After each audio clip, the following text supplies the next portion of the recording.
Tata surya adalah sekelompok benda langit yang terdiri atas matahari sebagai pusatnya dan planet-planet, asteroid, komet, satelit, dan meteor yang berputar mengelilinginya. Pada saat ini ada 9 planet yang dikenal manusia mengelilingi matahari, yaitu Merkurius, Venus, Bumi, Mars, Jupiter, Saturnus, Uranus, Neptunus, dan Pluto. Planet adalah suatu benda langit besar dan gelap yang mengitari matahari dengan garis edar masing-masing. Kesembilan planet tidak memiliki sumber cahaya sendiri. Planet-planet itu dapat terlihat karena memantulkan sinar matahari yang diterimanya. Planet-planet berdasarkan letaknya dapat dikelompokkan menjadi planet dalam dan planet luar. Disebut planet dalam karena letaknya yang berdekatan dengan matahari, yaitu Merkurius, Venus, Bumi, dan Mars. Sedangkan planet luar letaknya jauh dari matahari. Anggota planet luar yaitu planet Jupiter, Saturnus, Uranus, Neptunus, dan Pluto. Planet juga dikelompokkan berdasarkan sifatnya yang sama, yaitu kelompok planet terestrial, dan berdasarkan ukurannya yang besar, yaitu kelompok planet raksasa atau giant planet. Disebut sebagai planet terestrial karena planet Merkurius, Venus, dan Mars memiliki sifat permukaan planet yang relatif hampir sama dengan sifat permukaan planet Bumi. Sedangkan planet Jupiter, Saturnus, Uranus, dan Neptunus disebut planet raksasa atau giant karena ukurannya yang besar seperti raksasa. Planet Pluto tidak termasuk ke dalam kelompok terestrial dan giant karena informasi tentang planet Pluto sampai saat ini masih sangat kurang. Dengan Bumi sebagai pembatas, planet juga dapat dikelompokkan menjadi kelompok planet inferior dengan anggota Merkurius dan Venus. Sedangkan anggota kelompok planet superior ialah planet Mars, Jupiter, Saturnus, Uranus, Neptunus, dan Pluto. Nicolaus Copernicus, seorang astronom Polandia pada abad ke-16, dalam bukunya Commentariolus menyatakan bahwa matahari merupakan pusat tata surya dan semua planet beredar mengelilinginya. Teori itu disempurnakan oleh Kepler yang mengatakan semua orbit planet yang mengelilingi matahari berbentuk elips. Hukum Kepler 1. Setiap orbit planet yang mengelilingi matahari berbentuk elips, dan matahari sebagai salah satu titik fokusnya. Karena orbit planet berbentuk elips, selama revolusi, planet kadang-kadang dekat dengan matahari dan kadang-kadang jauh dari matahari. Jarak titik terjauh dengan matahari disebut aphelion.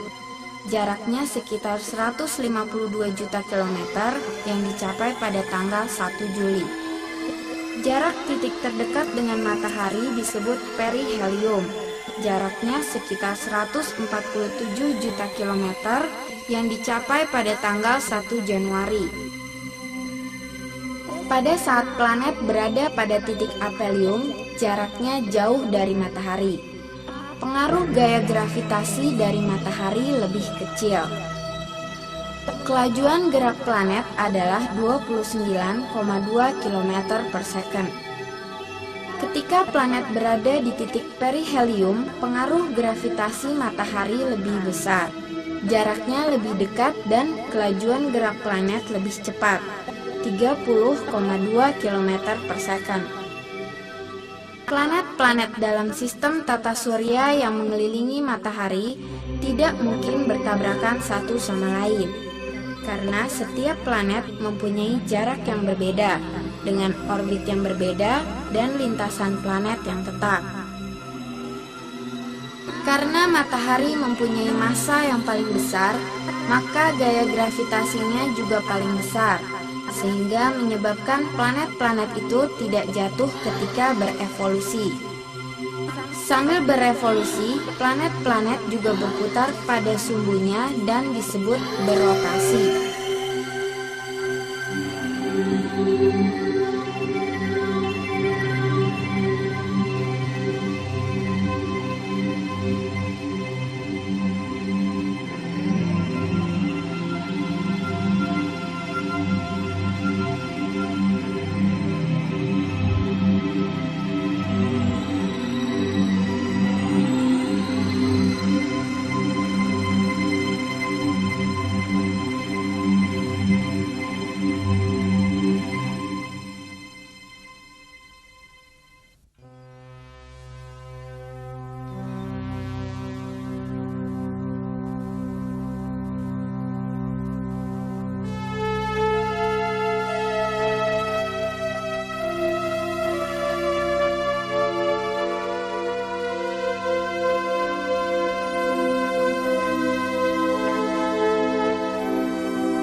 Benda-benda yang berada di antara planet antara lain asteroid, komet, dan meteorit. Asteroid atau planetoid adalah benda-benda langit yang beredar mengelilingi matahari dengan orbit sangat lonjong. Sebagian besar asteroid berada di antara orbit Mars dan Jupiter. Asteroid terbesar yang pertama kali diketahui manusia adalah Ceres, yang ditemukan pada tahun 1801 yang memiliki diameter sekitar 970 km. Ada dua teori tentang pembentukan asteroid. Teori yang pertama mengatakan sebuah planet yang terletak di antara orbit Mars dan Jupiter meledak. Ledakannya membentuk asteroid-asteroid. Selanjutnya, teori kedua mengatakan saat terjadinya tata surya, di langit terdapat partikel-partikel yang tidak cukup untuk menjadi sebuah planet. Partikel itu berkelompok menjadi batu-batu, yaitu asteroid. Komet adalah benda langit yang terdiri dari bahan kumpulan debu dan gas yang mengelilingi matahari dengan orbit sangat lonjong seperti cerutu yang panjang. Ketika komet mendekati matahari, sinar matahari mendorong sebagian besar bahan komet hingga membentuk ekor. Karena itu, komet tampak seperti bintang berekor. Arah ekor komet selalu menjauhi matahari dengan panjang ekor mencapai 1 satuan astronomi. Bagian komet yang lebih besar dan terang disebut kepala komet. Kepala komet terdiri dari inti komet dan koma. Inti komet diselubungi oleh koma yang berupa material yang tersusun dari debu dan gas.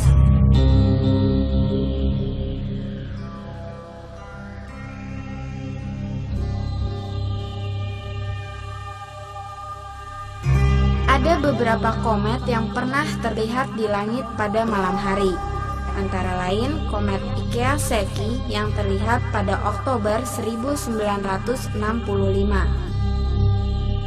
Komet West yang sangat terang terlihat bulan Maret 1976. Komet Hyakutake terlihat pada bulan Maret 1996. Setiap komet biasanya terlihat dari bumi untuk waktu yang cukup lama. Akan tetapi ada komet yang secara periodik terlihat 3 tahun sekali, yaitu komet Encke. Di ruang angkasa banyak benda-benda padat beterbangan yang memasuki atmosfer bumi.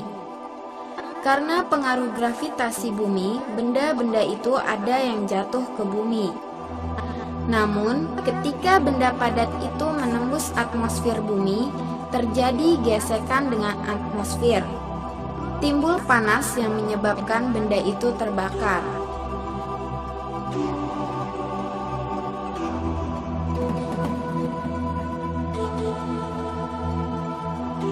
Cahaya yang terlihat dari bumi seperti bintang jatuh atau bintang berpindah disebut meteor.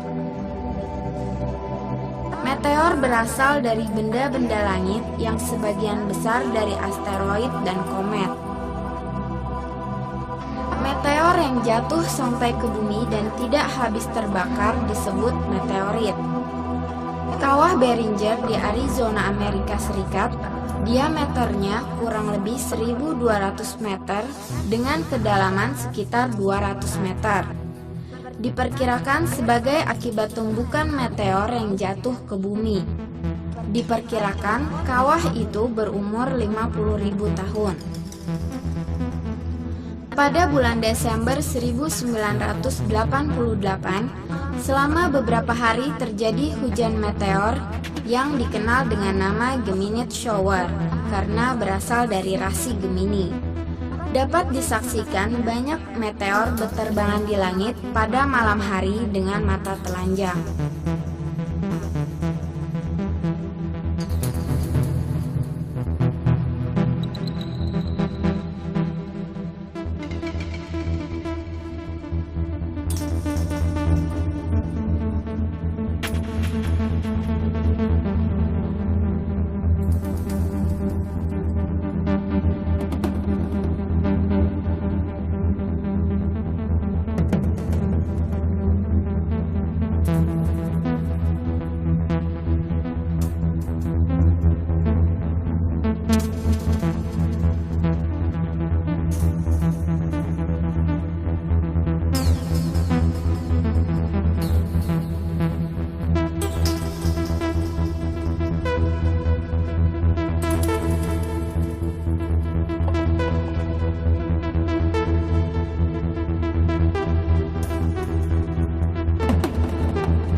Ada beberapa teori tentang asal mulanya terbentuk tata surya. Teori itu adalah teori nebula atau kabut, teori planetesimal, teori pasang surut, teori bintang kembar, teori protoplanet atau kondensasi. Teori nebula dikemukakan oleh Immanuel Kant dan Simon de Laplace yang mengatakan di jagat raya terdapat gumpalan kabut, gas, dan debu yang berputar dari perlahan-lahan dan semakin cepat. Bentuknya menjadi bulat, pipih, lalu seperti cakram atau bulatan. Bagian tepi cakram terlepas membentuk planet-planet termasuk planet bumi. Planet itu berputar mengelilingi pusat kabut yang menjadi matahari.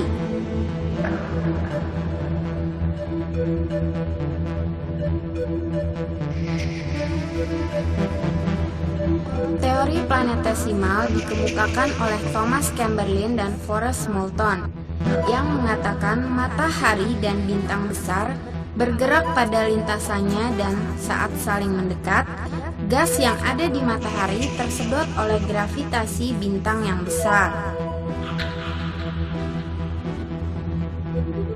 Setelah dingin menjadi partikel-partikel keras dengan ukuran yang berlainan yang disebut planetesimal.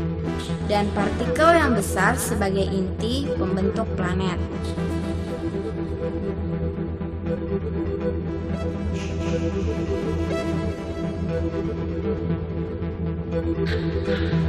Teori pasang surut dikemukakan oleh Sir James Jeans dan Harold Jeffreys.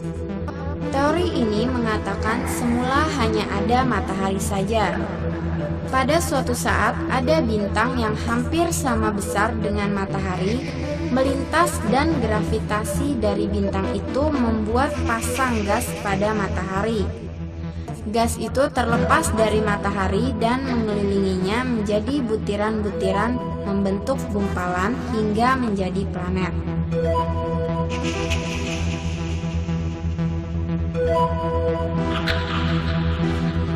Teori bintang kembar. Teori ini mengatakan bahwa pada mulanya ada dua buah bintang kembar. Kemudian bintang yang satu meledak menjadi serpihan kecil. Akibat pengaruh gravitasi dari bintang yang tidak meledak, serpihan kecil-kecil itu mengelilinginya. Bintang yang tidak meledak menjadi matahari dan serpihan kecil tadi menjadi planet.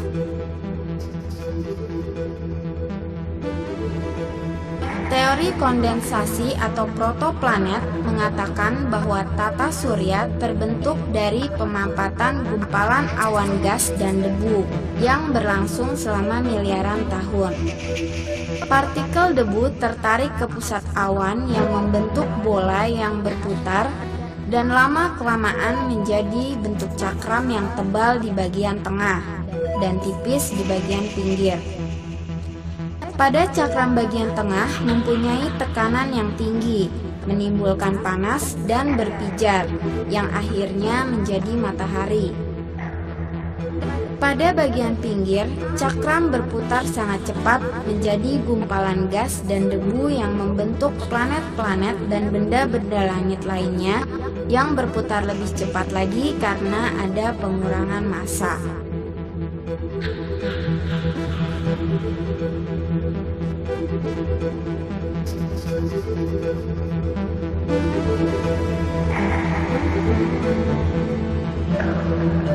Teori planetesimal dikemukakan oleh Thomas Chamberlain dan Forrest Moulton yang mengatakan matahari dan bintang besar bergerak pada lintasannya dan saat saling mendekat, gas yang ada di matahari tersedot oleh gravitasi bintang yang besar.